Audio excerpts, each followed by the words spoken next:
কেন্দ্রীয় কার্যালয়ে আমাদের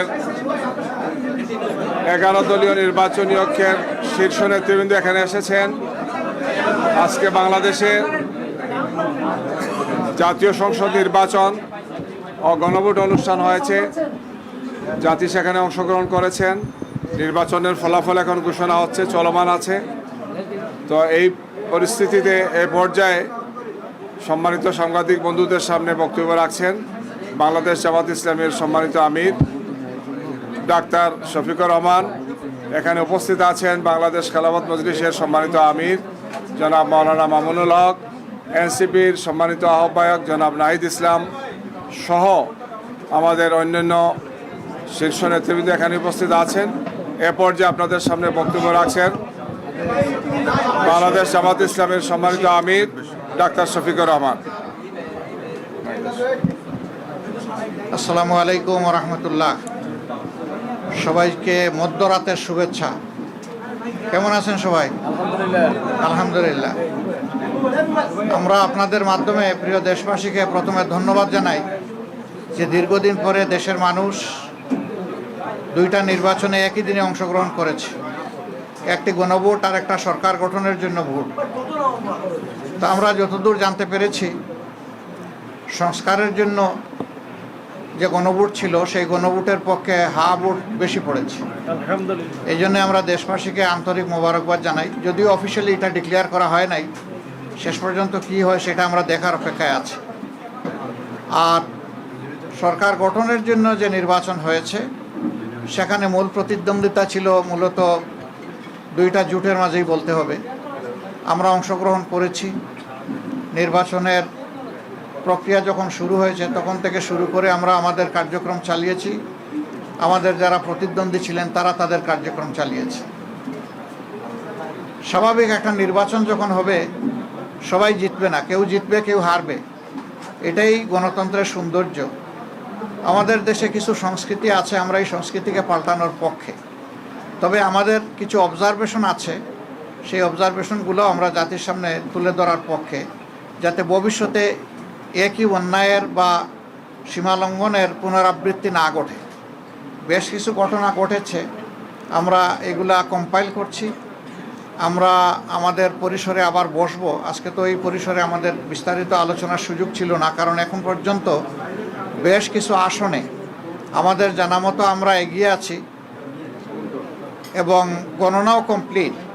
কিন্তু স্থানীয়ভাবে যারা রিটার্নিং অফিসার আছেন তারা ঘোষণা দিচ্ছেন না, ঝুলিয়ে রেখেছেন। তা আমরা বুঝতে পারছি না এটা কেন। মাঝখানে আবার ওয়েবসাইটে হঠাৎ করে দেখা গেল যে কে কতটা আসন পেয়েছে সেইটা দেওয়া হলো, মাঝখান থেকে উদাও হয়ে গেল, আবার নাই। আমাদের লোকদেরকে বসিয়ে রাখা হলো দীর্ঘ সময়। এই একটু আগে ওনারা একদম প্রথম পর্যায়ে 10টা 12টা কেন্দ্রের যে ফলাফল সেগুলা ঘোষণা করা শুরু করেছে, সেটা আবার বেসরকারি। তা আমরা সব মিলেই এখন আপনাদের সামনে পূর্ণাঙ্গ কোনো বক্তব্য দিতে পারছি না বলে আমরা দুঃখিত। আমরা দিব ইনশাল্লাহ। আমরা আবার বসবো, আমাদের মধ্যে আমরা এগুলা নিয়ে বিশ্লেষণ করব। আমাদেরও কোনো ত্রুটি ঘাটতি থাকে সেটাও আমরা দেখব।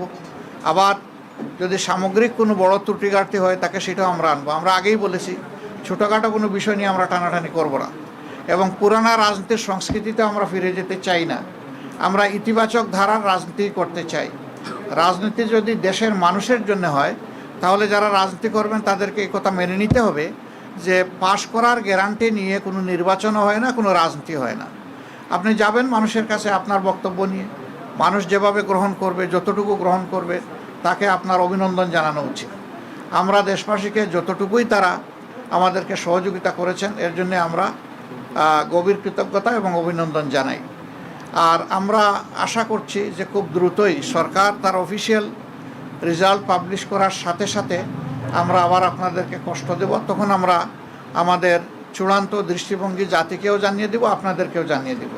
তবে আপনারা আশ্বস্ত থাকতে পারেন যে আমাদের দৃষ্টিভঙ্গি হবে ইতিবাচক ধারার রাজনীতি, কল্যাণ ধারার রাজনীতি, মানুষের জন্য রাজনীতি, দলের জন্য রাজনীতি নয়। আমরা বিরোধিতার জন্য বিরোধিতা, ওই রাজনীতি আমরা করব না। আমরা কোরআনের একটা মূলনীতি আছে, তাওয়ানু আলাল বিররি ওয়াত তাকওয়া ওয়ালা তাওয়ানু আলাল ইসমি ওয়াল উদওয়ান, যে তোমরা ভালো কাজে সহযোগিতা করো, আর কাজটা যদি মন্দ হয়, অকল্যাণকর হয়, তাহলে তোমরা তার বিরোধিতা করো অথবা তোমরা সহযোগিতা থেকে বিরত থাকো। আমাদের মূলনীতি মূলত ওটাই হবে, ভালো কাজে সহযোগিতা থাকবে, মন্দ কাজ যেটা সেটা স্বাভাবিকভাবেই জনগণের অধিকার রক্ষার জন্য আমাদেরকে কথা বলতে হবে। আর আমরা আশা করছি যে বিস্তারিত খুঁটিনাটি বিষয়গুলো আমরা কালকের মধ্যে বা পরশু দিনের মধ্যে হয়তো বা পেয়ে যাব। এ সময়ের ভিতরে সরকারও নির্বাচন কমিশন আশ্বস্ত করেছে যে তারা 13 তারিখের ভিতরে রেজাল্ট দিবেন। আমরা সেটা দেখার অপেক্ষায় আছি তারা দেন কিনা। যদি দিয়ে থাকেন ভালো, না দিয়ে থাকলে আমরা সঙ্গত সীমা পর্যন্ত অপেক্ষা করব।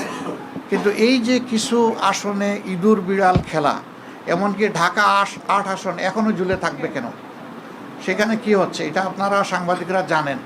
এই বিষয়গুলো কিন্তু সুস্থ ধারার রাজনীতির পরিচয় বহন করে না, এগুলো অসুস্থ ধারার রাজনীতি। তো সেই বিষয়গুলো আমরা বিবেচনায় নিব, জাতিকে আমরা যতটুকু জানানো দরকার মনে করব জানাবো, যাতে ভবিষ্যতে একই মন্দ কাজের চর্চা অথবা ধারাবাহিকতা না থাকে। আপনাদেরকে ধন্যবাদ সবাইকে, কষ্ট করে আপনারা এসেছেন। আমরা একসাথেই কাজ করব, আপনাদের সাথে আমরা আছি, আমাদের সাথে আপনারা থাকবেন, দেশবাসীর সাথে আমরা সবাই থাকবো। সবাইকে ধন্যবাদ। আসসালামু আলাইকুম। এখন পর্যন্ত আপনারা কতটি আসনের খবর পেয়েছেন যে আপনারা জয়ী হয়েছেন? আমরা খুব নিতে চাচ্ছি না, এই কারণে রাত তো অনেক হয়ে গেছে, আর এখন তো ফাইনাল কিছু বলতেও পারবো না। যেমন এক ভাই প্রশ্ন করেছেন যে কতটা আসনে আমরা এখন পর্যন্ত বিজয়ী হয়েছি, এটার তো কোনো সঠিক উত্তর নাই আমাদের কাছে, কারণ বেশ কিছু আসন ঝুলিয়ে রাখা হয়েছে। আমরা নিশ্চিত আমাদের বুথ ফেরত যে সিট এসেছে আমাদের কাছে, সাইন করা সিট, সেখানে আমরা দেখতেছি যে আমরা এগিয়ে আছি। কিন্তু এইটা নিয়েও ওখানে লোকালি বিভিন্ন তালবাহানা করা হচ্ছে, বলা হচ্ছে যে পোস্টাল ব্যালট মিলেই একটু দেখতে হবে, আর একটু এই আছে ওই আছে, এই ওইটা কি এটা আমরা বুঝতে পারছি না সব জায়গায়। ওইর বাইরে এসে আমাদেরকে একটা ক্লিয়ার মেসেজ দিলেই আমরা তখন বলতে পারবো যে আমাদের অবস্থানটা কি। আপনারা কি কোনো কারচুপির আশঙ্কা করছেন বা সন্দেহ করছেন কিনা? ইঞ্জিনিয়ারিং অনেক কিছু তো হয়েছে, অনেক কিছু হয়েছে, কিন্তু এখনই আমরা এই ব্যাপারে কোনো কিছু বলতে চাচ্ছি না। আমরা বলেছি যে সব কিছু ফাইনাল যখন আমাদের হাতে এসে যাবে, আমরা বসে সব দিকের তথ্য নিয়ে সব দল যারা আমরা 11 দল আছি তাদের নেতৃবৃন্দ আমরা বসে সব তথ্য কম্পাইল করে আপনাদের সামনে আমরা আসবো। আপনি ইতিবাচকভাবে নেওয়ার কথা বলেছেন, যদি নির্বাচন কমিশন যে ফল ঘোষণা করবে আপনারা সেটা মেনে নেবেন কিনা? আপনি আমার ইতিবাচক দ্বারা রাজনীতি থেকে যে মেসেজ নিতে চান সেটাই আমাদের মেসেজ।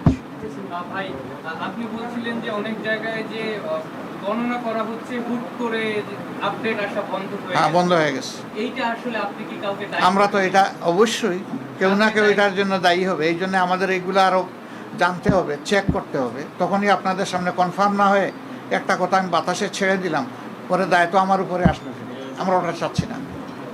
পেজে আমরা একটা আচ্ছা, পেজে যে ফলাফলটা আসতেছে এইটা আসলে কতটুকু? কোন পেজে? এইটা আমরা যা পেয়েছি তা বলতেছি। এখন এইটা তার ভিত্তিতে ফলাফল এটা চূড়ান্ত এটা বলা যাবে না, এটা জাস্ট একটা আপডেট, আর কিছু না। নাহিদ ভাইয়ের ব্যাপারে কি কোনো আপডেট এসেছে? যদিও কার? নাহিদ ভাইয়ের ব্যাপারে আসিফ মাহমুদ সজীব অলরেডি তার ফেসবুকে পোস্ট করেছেন যে উনি বিজয়ী হয়েছেন, বাট অফিশিয়ালি কোনো অফিসিয়াল তো আপডেট কারোটাই আসেনি, না, বেসরকারি অফিসিয়াল ফলাফল তো এখনো ঘোষণা করা হয়নি। এখন রিটার্নিং অফিসাররা যেটা করতেছেন এটা কিন্তু অফিসিয়াল না, অফিসিয়াল হবে যখন গেজেট আকারে প্রকাশ হবে। এখন যেটা এটা জাস্ট নন অফিসিয়াল প্রাইমারি রেজাল্ট, কিন্তু এটাই শেষ পর্যন্ত অফিসিয়াল হয়। তো সেটা হয়েছে কি কেন্দ্র থেকে যে তথ্য আসছে সেই অনুযায়ী আমরা বলেছি। কিন্তু আপনারা পরবর্তীতে যে আসলে মতামত দিবেন সেই সময়ে যদি মানে অনেকগুলো আপনাদের সাথে অসঙ্গতি থাকে তখন কি বলে আদৌ কি কোনো লাভ হবে কিনা? মানে আপনারা এক ধরনের লাভ লসের ব্যাপার না, আমরা তো সত্যটা তুলে ধরবো, এবং তখন ওনাদের ফল ঘোষণাই কিন্তু চূড়ান্ত হবে না, তখন আমাদেরকে অন্য দায়িত্ব আমাদের উপর পড়ে যাবে, ওইটা আমাদেরকে করতে হবে। তো আমরা চাই না এটা, আমরা চাই জনগণের রায়ে যেটাই হোক এটা যেন সঠিকভাবে আমাদের সামনে আসে। আমি যখন ওইটাই বলছি যে আপনারা তো ধরেন বলতেছেন যে সব কিছুর পরে আপনারা জানাবেন, কিন্তু এখন যেসব কেন্দ্রগুলোতে আপনারা আপনাদের তথ্য অনুযায়ী আগানো আছেন কিন্তু সেইগুলো নানা কারণে ফল ঘোষণা করতে বিলম্ব হচ্ছে, সেই ব্যাপারে আপনারা কার্যকর কি পদক্ষেপ নিচ্ছেন? ঘোষণা দিয়ে দিলে তো আসলে না, আমরা তো তাদের সাথে যোগাযোগ রাখছি, সংশ্লিষ্ট লেভেলে রিটার্নিং অফিসার যারা ওখানে আমাদের লোকরা বসা আছে, যে আপনি রেজাল্ট দিবেন না কেন, রেজাল্টের শিট আপনার হাতে এসে গেছে, আপনি কেন এটা পেন্ডিং রাখবেন? তো এই জিনিসটাই তো বলছিলাম যে ওই চলতেছে, ওইটা আমরা সমাধান চাই, এটা সমাধানের পরে ইনশাল্লাহ আমরা দেখব। থ্যাংক ইউ সবাইকে। কিছু বলবো নন ভাই? এখানে আমাদের বাংলাদেশ খেলাফত মজলিসের আমিরে মজলিস জনাব আল্লামা মামুনুল হক সাহেব আছেন, তারপরে জাকবার ভাইস প্রেসিডেন্ট আছেন, এনসিপির আহ্বায়ক নাহিদ ইসলাম আছেন, তারপরে এখানে লেবার পার্টির চেয়ারম্যান মুস্তাফিজুর রহমান ইরান আছেন, আর কি কেউ আছেন? আচ্ছা, আমরা বাকিরা সবাই আছি। তো সবাইকে ধন্যবাদ, আসসালামু আলাইকুম। ইনশাল্লাহ আমাদের মুখে হাসি দেখবেন, আপনাদের মুখেও যেন হাসি থাকে ইনশাল্লাহ। আমরা আমরা জানবেন, আপনাদেরকে জানাবো, প্রশ্ন আমরা দিব জেগে আমরা। আছি আপনাদের জন্য। ইনশাল্লাহ। ফি আমানিল্লাহ। আসসালামু আলাইকুম।